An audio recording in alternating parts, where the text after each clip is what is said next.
The story of Musafa did not end with his battles, nor with his fall from the throne of the savannah, even as his body weakened and time drained the strength from his limbs. His presence endured, and as the final chapter of his life unfolded, Musafa did not fade into obscurity. Instead, he became something greater, a symbol. At the conservation center, Musafa was no longer just an old lion recuperating from the brutalities of nature. He was a living testament to survival, to resilience, to the untamed spirit of the wild. His story became more than whispers carried by the wind. It became a lesson, a warning, and an inspiration. Word spread. The lion that had once ruled the plains was now within reach.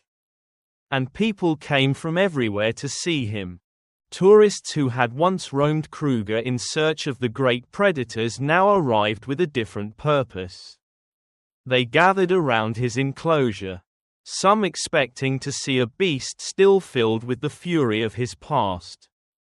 Others simply wanting to witness the legend before it was too late.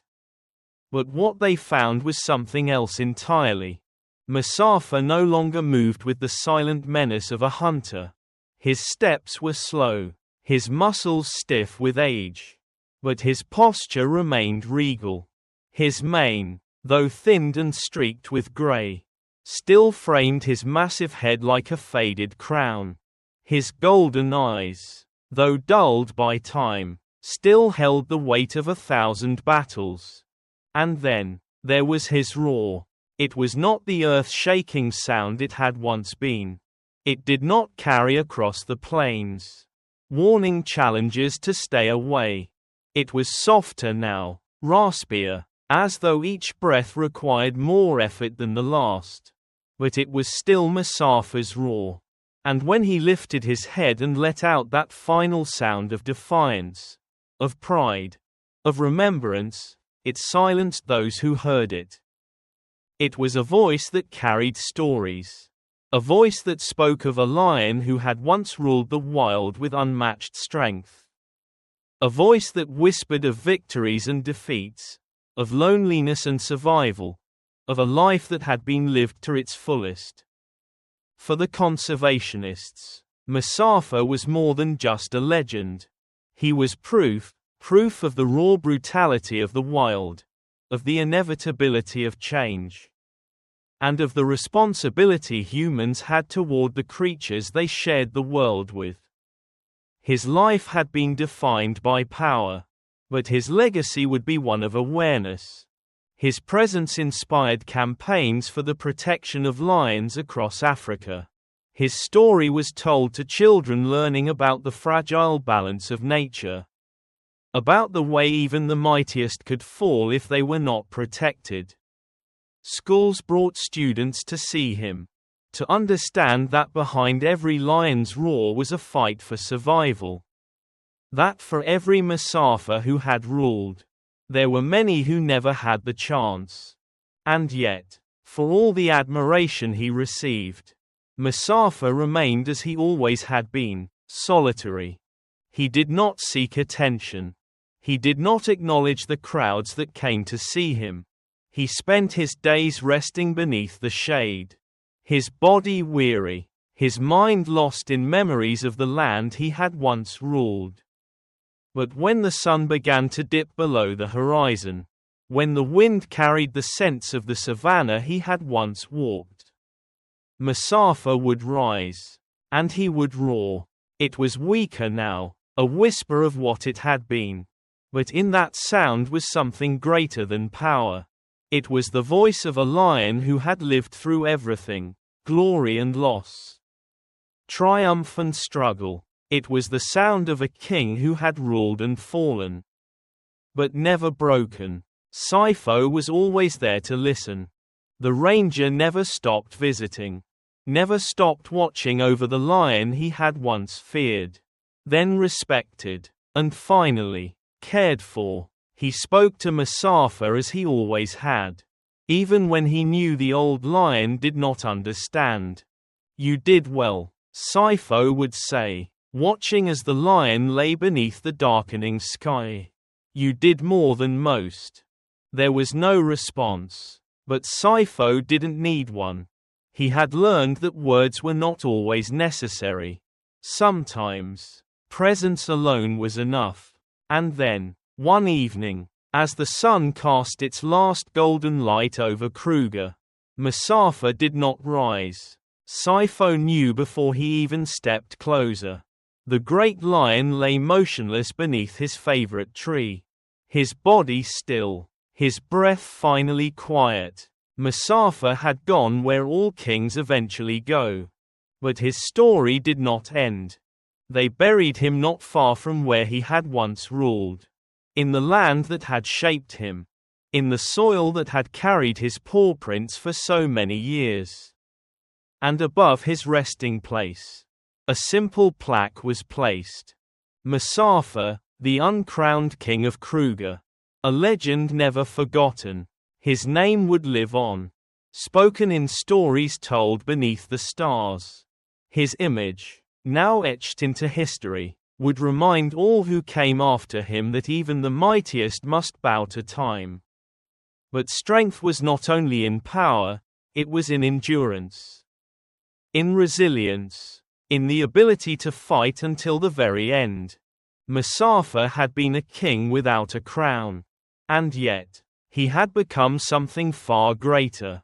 A symbol, a legend, a force that would never fade. The sun had barely risen over the savannah, yet its heat already pressed against the earth like an unrelenting force. The golden grass swayed lightly in the morning breeze. But in one secluded part of the dry land, nothing moved. Mara lay motionless, the once strong lioness, a mother who had fought through every challenge the wild had thrown at her. Could not rise. Her body, usually lean and powerful, now seemed frail against the vastness of the land she had once roamed freely. Her breaths were shallow, uneven, her ribs visible beneath her thinning coat. Beside her, Kito did not understand.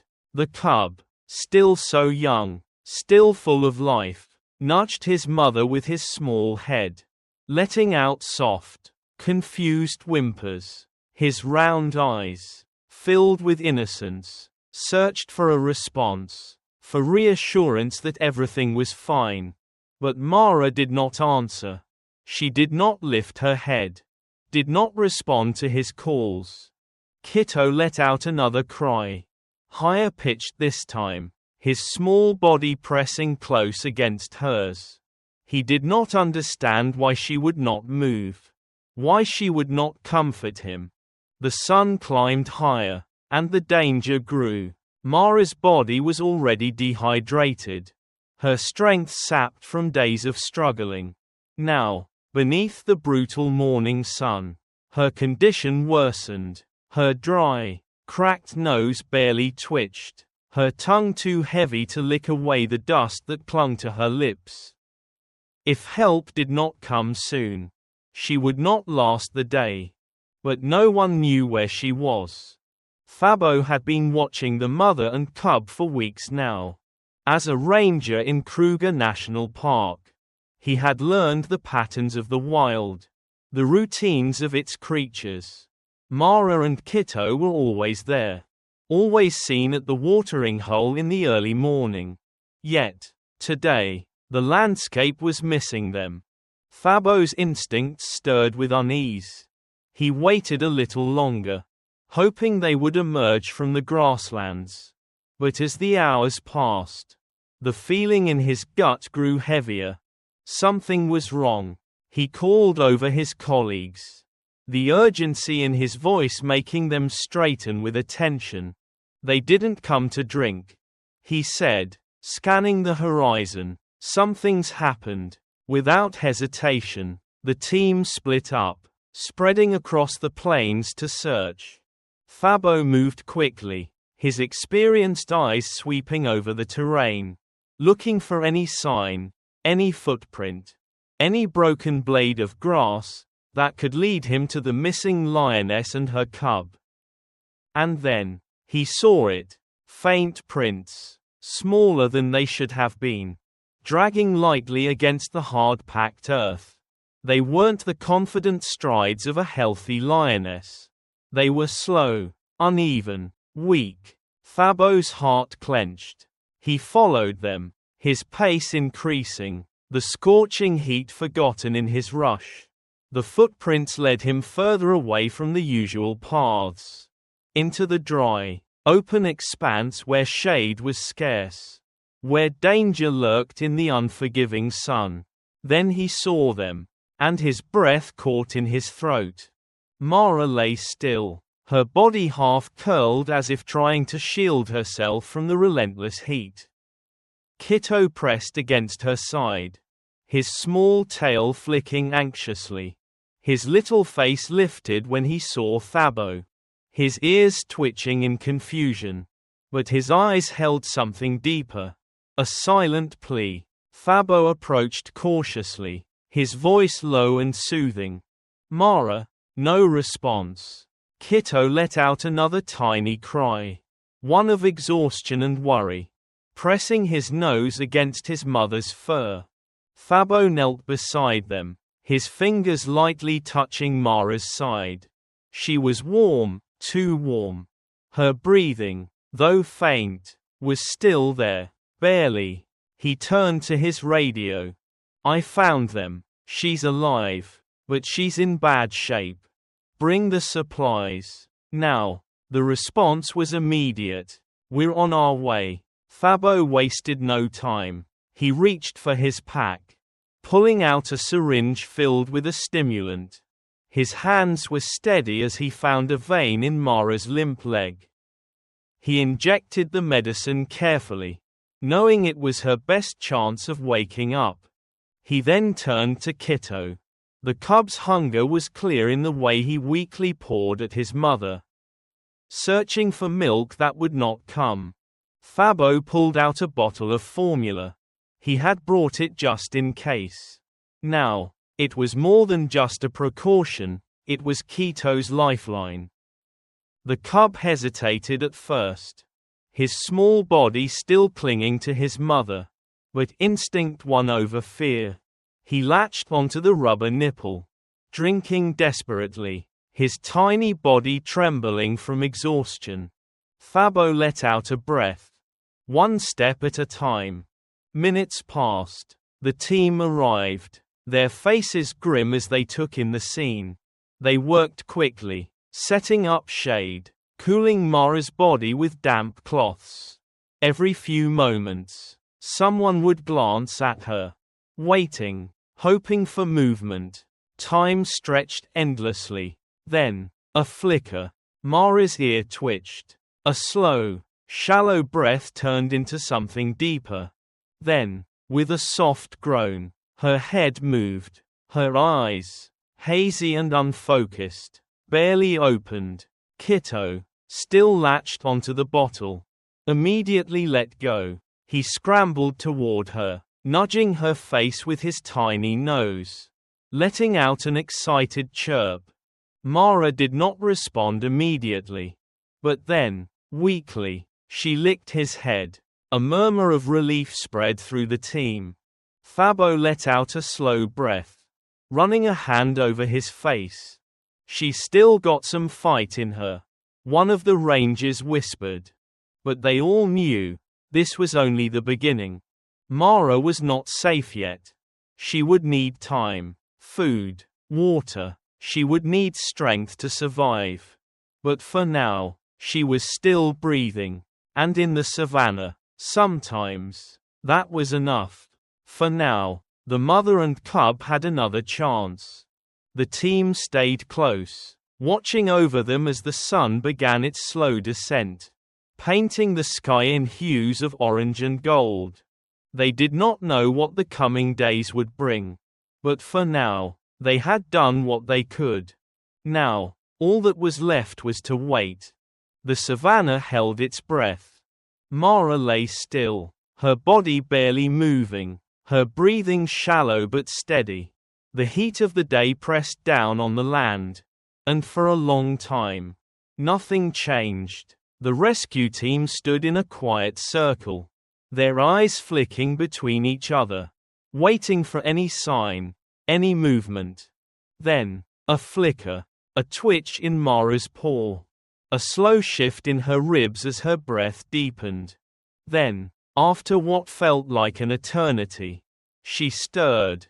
It was not dramatic, just the smallest movement, a weak attempt to lift her head before it sank back down. But to those watching, it was everything. Kitto noticed it too. The small cub, who had been anxiously circling his mother, let out a soft chirping sound of excitement. His little body pressed against hers, nudging, rubbing, trying to wake her up. His wide, golden eyes were filled with hope.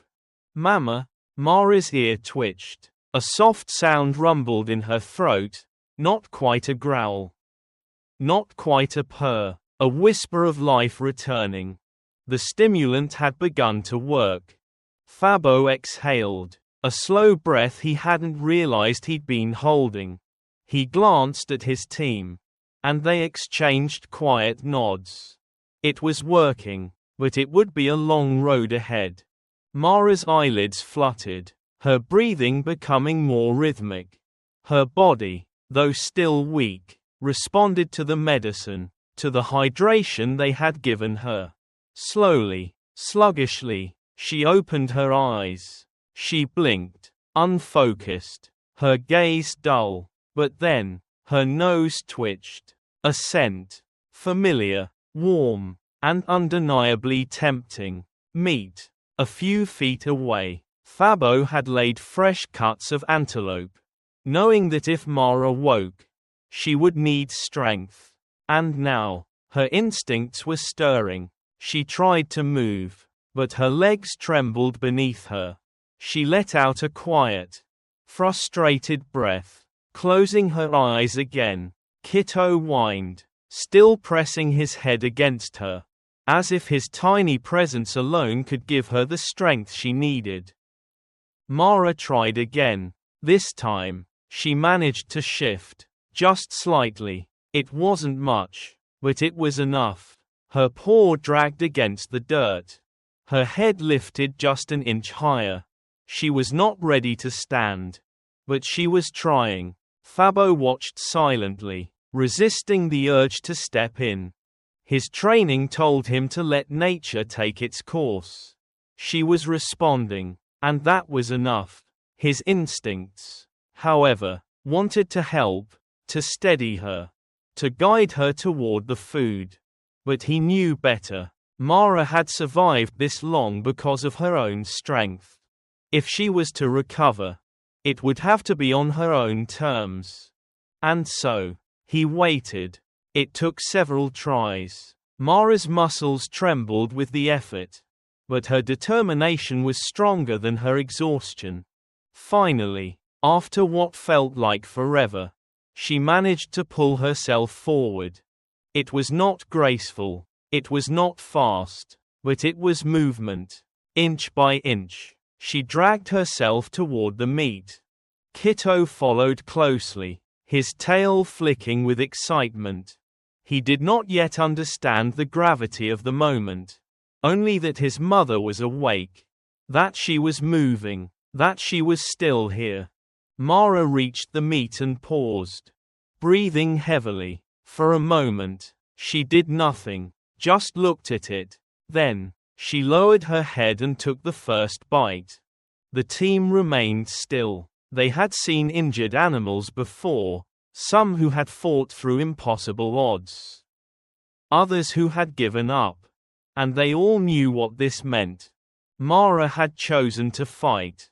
The meat disappeared slowly. Her bites were small, careful, as if her body was unsure whether it could handle food again. But each piece she swallowed gave her just a little more strength. With each bite, the wild returned to her. Fabo finally turned to his team. "We leave her," he said. There were no objections. They all knew that interfering now would do more harm than good. Mara needed time. She needed peace. They gathered their supplies, moving carefully so as not to disturb the mother and cub. The quiet hum of a vehicle starting up in the distance was the only break in the silence of the plains. Kitto, still full of energy, bounded around Mara as she continued to eat. He chirped happily, nipping at her ears, blissfully unaware of how close he had been to losing her forever. Mara did not stop him. She was still weak, still barely able to move. But there was something in her eyes now, something that had been missing before. A spark. Fabo took one last look before climbing into the vehicle. Mara met his gaze. For a long moment, neither moved. There was no way to know if the lioness truly understood what had happened, if she knew that these strange creatures had been the reason she was still alive. But something in her golden eyes lingered. Not fear, not weakness, something else. Gratitude.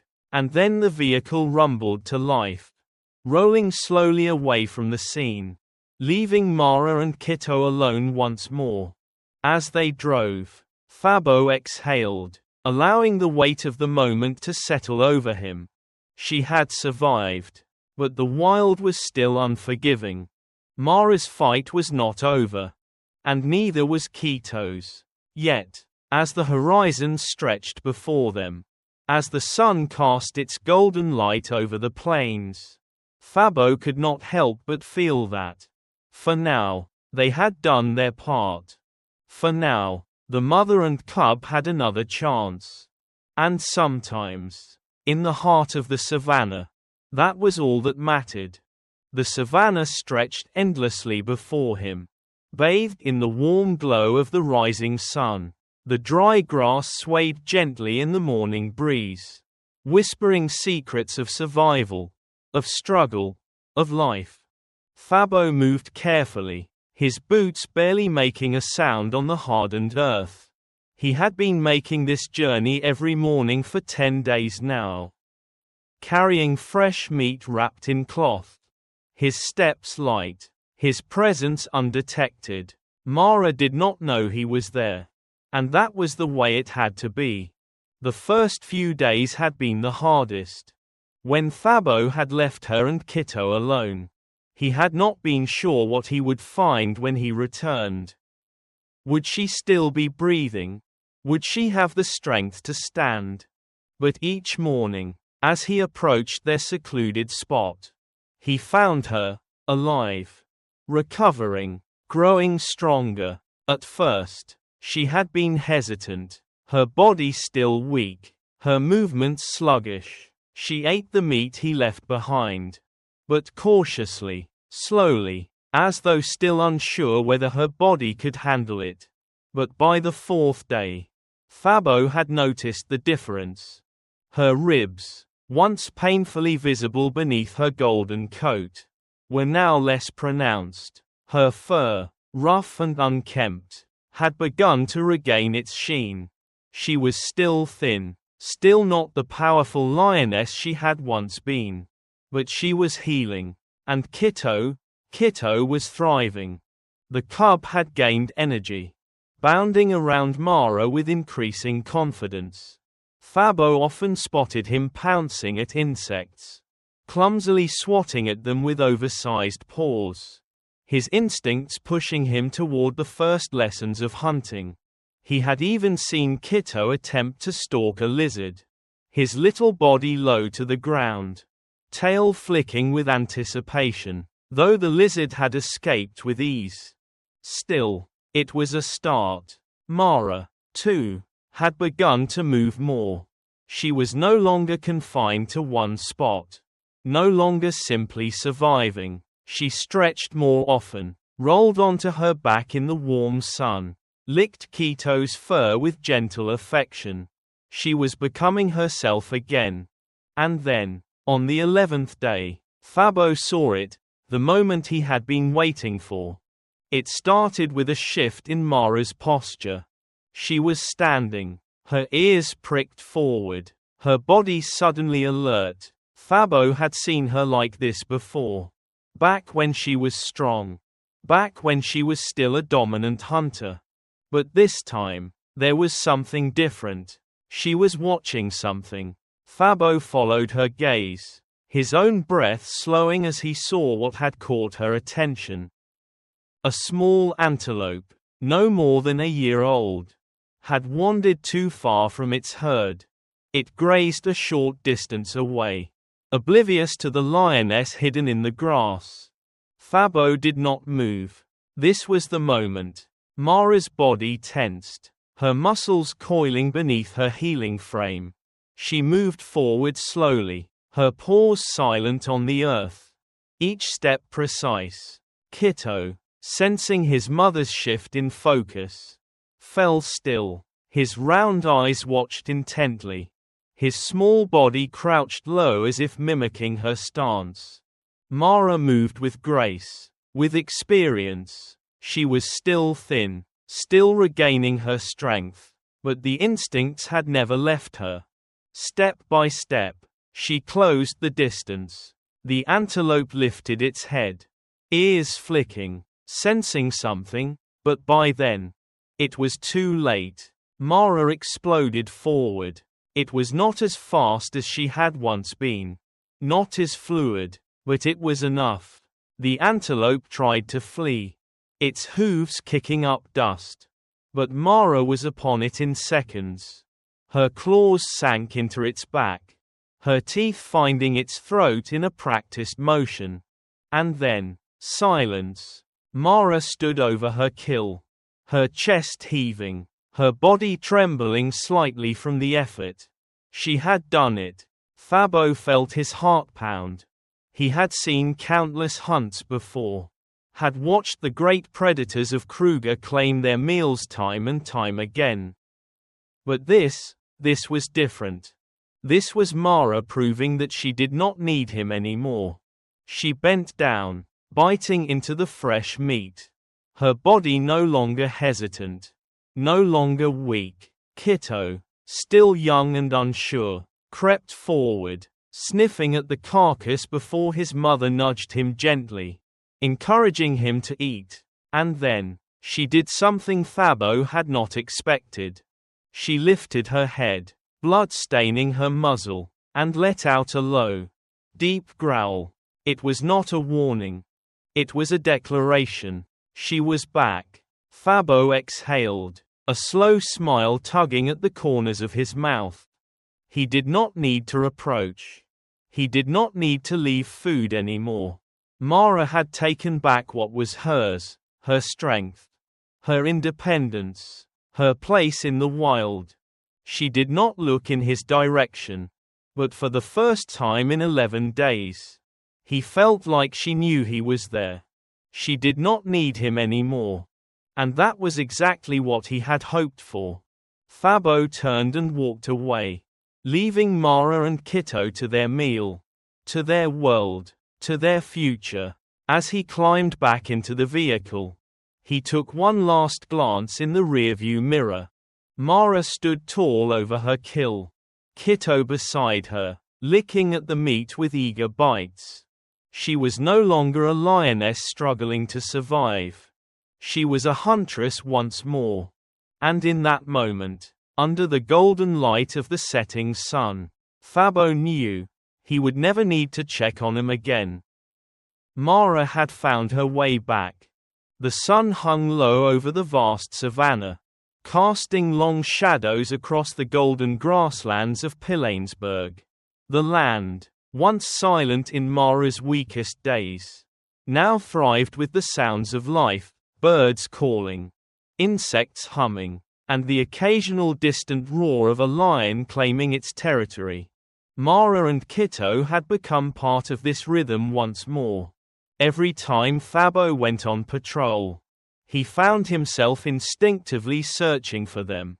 At first, it was habit, checking in from a distance, ensuring that Mara still had her strength, that Kito was still growing. But as the days passed, It became something more, a connection.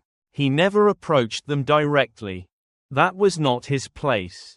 But time and again, as he drove through the winding paths of the reserve, his eyes would land on a familiar sight: Mara and Kitto near the watering hole, or crouched in the tall grass, watching the herds. Kitto practicing the patience he would one day need as a hunter.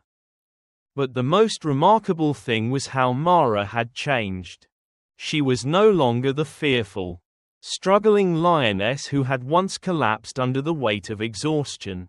She no longer viewed humans as threats. She had learned to coexist. The first time it happened, Fabo had been driving slowly along the dirt road when he saw them. Mara stood by the riverbank, Kitto a few feet away, swatting at the rippling water with curiosity. He braked, letting the engine hum softly. Mara turned her head toward the vehicle. For a moment, Fabo expected her to walk away, to vanish into the grass, returning to the wary instincts she had once relied upon. But she didn't. She simply stood there, her amber eyes meeting his. Not with fear, not with aggression, with recognition. She remembered him. Fabo wasn't sure how long they remained like that, watching each other across the dry land. But then, as if deciding she had seen enough, Mara let out a slow breath, turned back toward Kitto, and continued watching over her cub. From then on, every time he passed by, she would look up, a silent acknowledgement, not dependence, not domestication, respect. Unlike his mother, Kitto's reaction to the patrol vehicle was far more enthusiastic.